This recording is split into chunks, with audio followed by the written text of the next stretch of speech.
What's up and welcome back to Coders. This is your boy Vernon and this is Daily Decoded. So I wanted to take a moment and review what has been a very, very popular story in the news here lately. Now, I told you guys we would not only focus on politics, but we'd also take a look at current events. And one of the things that has had me in a chokehold lately is the trial of the 5 individuals who have been subsequently convicted of the murder of Jacksonville rapper Foolio. Now, I know some of you may have absolutely zero idea who Foolio is, so I'm going to insert a clip here. I heard who I smoke. I was in their hood the same night. I'm trying to. All right, so that should give you an idea of who Foolio is. Now, I want to start this off by saying I am in no way judging any of these young men or the young lady that's also involved. I am well aware that on my best day, I too could have found myself in a situation without the right guidance, without the right people in my life to help me navigate this complicated thing we call life. I could have found myself in a situation where I did something stupid at a young age and ruined my entire life. So in no way do I pretend to have this all figured out at all. What I will say though is that it is very clear they are potentially going to spend the rest of their natural life in prison. Now, the reason why I say potentially is because the young lady, Miss Andrews, she hasn't been sentenced yet, and she's actually jockeying for a new trial. And spoiler alert, Mr. Galbraith, the young man who was 18 when the murder happened, may also be looking to appeal his conviction. So let's take a look at it. Let's review the trial overall, and then you tell me what you guys think in the comment section. The trial for 4 men convicted in the murder of Jacksonville rapper Foolio is moving into the penalty phase. A jury found Isaiah Chance, Sean Gaithright, Rashad Murphy, and Davion Murphy guilty of first-degree murder on Friday. Foolio, whose real name was Charles Jones, was shot and killed outside a Tampa Holiday Inn in June of 2024. Jurors returned at 1 this afternoon to begin deciding whether to recommend life in prison or the death penalty. We're staying on top of that decision. We'll bring you the latest on our free 10 Tampa Bay News app. Now, this was a trial that had the hip hop rap world in a chokehold. And if you are a crime buff, you've also been kind of checking it out. The issue with this particular case is that you have individuals who were so angry, had so much animus, and had so much anger towards this young man, Foolio, that they literally drove 3-4 hours to track, hunt, and ultimately kill him. They had a mission. They were on a goal to get rid of this young man. Now, the problem is, outside of 2 of the individuals, everybody else had really nothing to do with this. And even the 2 individuals the 2 young men that were related to the young man that Foolio often mocked in his music, he was their cousin. And Foolio didn't kill anybody. A friend of his, an associate of his, was convicted of the murder, and subsequently that has come out that maybe he didn't even do it. So you have these young people who, look, many of us grew up in neighborhoods and situations in cities where there was gang activity, there was, you had cliques, and depending on where you're from, you maybe had the Crips, the Bloods, GDs, Vice Lords, folks, whatever the case might be. And at the end of the day, you knew these to be things you didn't want to be involved in, right? Because there was a pervasive, perpetual cycle of violence and destruction. And something I was always taught as a young man was that there's really only 2 ways that kind of life, whether it was a gang or the mafia or whatever the case might be, there was only 2 ways that it ended: death or in prison for a very long time, if not the rest of your life.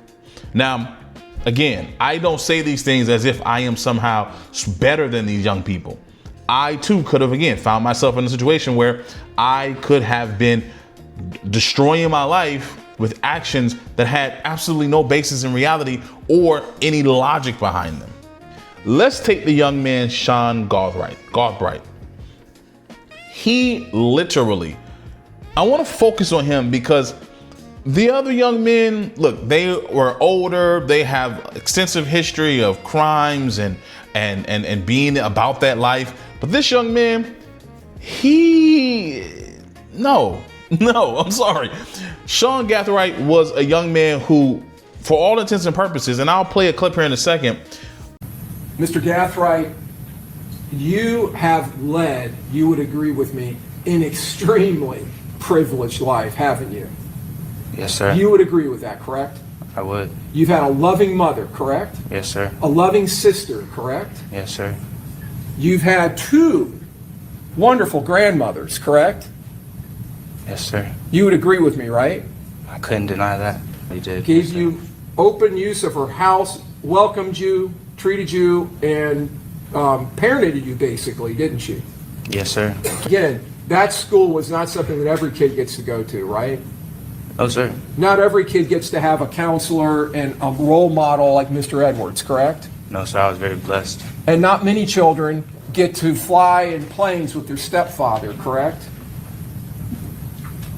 No, sir. And fly around in Asia and get to see islands off the coast of Okinawa, correct? No, sir. I was And go on very camp- blessed. You are very blessed, aren't you? Yes, sir. Was a good kid. Or should I say, was a kid who had every available opportunity presented to him to have a successful life. And he made a decision to throw his entire life away to kill somebody who, let's be honest, did not hurt anyone in his family, did not kill anyone, period. And Sean, a kid, again, who did not grow up in those streets, made a decision to kill someone that had really no connection to him. Now, I know what you're gonna say. Oh, he's a victim of circumstance. He's a victim of the society, the music, and all that different stuff. And that can be true, right? You listen to a thing long enough, it starts to ingrain in you and it starts to impact and change the way you think about life. But I'm sorry. I cannot sympathize. I just can't.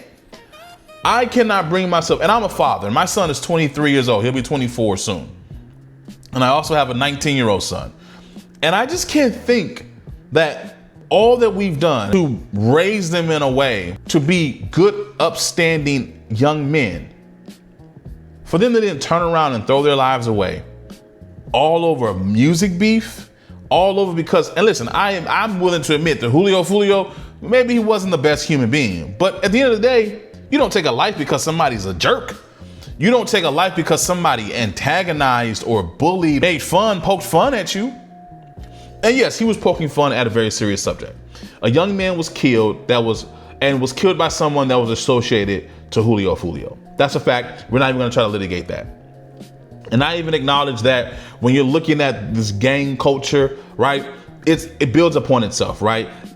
You killed my homie, now I gotta kill your partner, and now that I killed your partner, now you gotta come back on me because it's not eye for an eye. And this cycle repeats. It's violence on top of violence, and violence begets violence. Murder begets murder. And what ends up happening? And the white man get paid off for all of that. Right? What ends up happening is people's lives get ruined. Families are destroyed. See, oftentimes what you don't see is the aftermath. The mother who's left crying, the father who's trying to figure out what happened, the cousins you're never gonna see again, the grandma who is gonna go to her grave, never seeing you free ever again, the nieces and nephews that you come to grow a bond with, the friends, the people whose lives you could have impacted had you just made a better decision. Now, I don't know about you guys, and you can leave it in the comment section, but I know people who have thrown their lives away over silly things, doing life in prison because of a temporary emotion that had they taken a moment to maybe think about it, talk to somebody about it, get some wise counsel, hey, maybe they could be out here being productive members of society and impacting the same lives that they took. You see, Sean is a cautionary tale. Someone who I think they should play this trial at every scared straight intervention. Heck, if you've got a young man, a son, you should make him sit down and see this.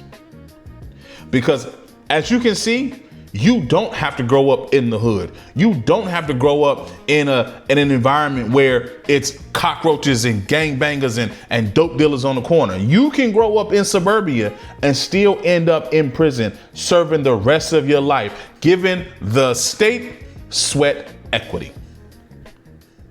Based on Mr. Gathwright's age, physical abilities, things like that, do you think that the prison would benefit from him in a work capacity if he were sentenced to life without parole? I say yes, with my experience, not only just in incarceration, but as former warden and even as a jail administrator. He's someone that's young, he's healthy. In reality, we need that labor, we need that sweat equity, and we will put him out there to work because we do have an aging prison population, jail administration. We have that, so we put these young individuals to work and get some sweat equity out of them since they are young and actually can do the work. An inmate serving life will never ever get out. There is no parole in the state of Florida, and they're not ever allowed outside the razor wire and the fence of a secure facility. Let this be a testament to all the parents out there that if you do not make it your business to speak into the lives of your young men, your children, and to the children, if you do not take it an imperative to listen to your parents, listen to the OGs that are around telling you, hey, this ain't for you, you too can end up like Sean. You too could find yourself in a situation where you throw it all away over what? Trying to be down, trying to be about that life, when in reality, you're gonna end up crying in a courtroom. If you're lucky. If you're lucky, you're crying and begging for life in prison. You see, some of these young men who don't listen to their parents, they end up 12 feet deep. There is no hoping and wishing and praying to come back. It's over. It's done. You're cooked. I wanted to review this situation so that it would be a cautionary tale to every parent, to every young person who thinks that it cannot happen to you, because it can. And I hope and pray that you don't allow it, that you make better choices, that you don't listen to the kid that tells you that you're a cornball and that being, a productive citizen of society isn't cool. Man, forget all that. No one cares about being cool, because being cool a lot of times puts you in situations that can ruin your life. Be respectful. Be hardworking. Be diligent. Be committed to something that is bigger than you, a goal that is bigger than your specific circumstance. And I can assure you, as long as you do that and keep the wrong people away from you, you won't find yourself in this type of situation. But again, I just want to bring this up just so we can review it. Tell me what you would have done. Tell me what you think. Tell me stories if you've ever known someone, or if you ever find yourself in a situation when you were fighting for your freedom. Leave it in the comment section. I'll promise you we can have a healthy dialogue in the comment. Am I wrong? Am I too hard on these young men and young lady? Let me know in the comment section. I'll read it and we'll have a healthy dialogue. But that's it for this one, guys. As always, man, take care of yourselves. Until next time, peace.